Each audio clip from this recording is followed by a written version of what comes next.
It's time to work the hamstrings. Now the hamstrings are the muscles in the back of the thigh. They oppose the quadriceps, which are the ones here in the front of the thigh.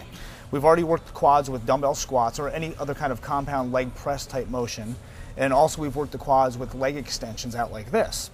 Now if you don't work the hamstrings, a lot of people don't work them as much, you develop an imbalance between the two opposing muscle groups, which can be a cause of a lot of injuries.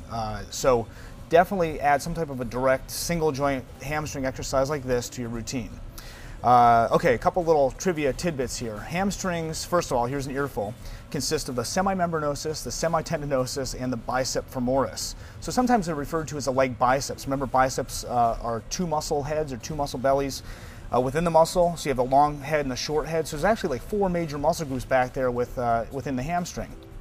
There's also a couple of other muscles that are used with this leg curl type exercise. The gracilis, the sartorius. The sartorius actually is the longest muscle in the body, runs from here to here.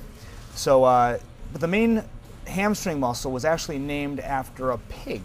More trivia. It's like being hamstrung. They actually used to hang pigs from their hamstring tendons. Sorry if you weren't interested in that, but they hang pigs from the hamstring tendon. It was called being hamstrung. So that's where the name actually originated from. But a hamstring muscle is responsible for both knee flexion, bending the knee down like this, and also from bringing your knee in front of the body to back behind you. It's hip extension, bringing your knee from in front, bending it, and bringing it back behind the body.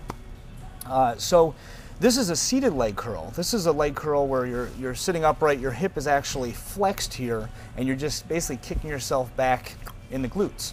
And it's this motion here. If you really wanted to fully work all the muscle bellies within the hamstring, you may prefer to do like a lying leg curl, something where your body's in a straight line from knee, hip, shoulders, all in one line, so your knee is extended backward and you're lying on your stomach or standing straight up doing a leg curl in that fashion. So it activates more muscle tissue.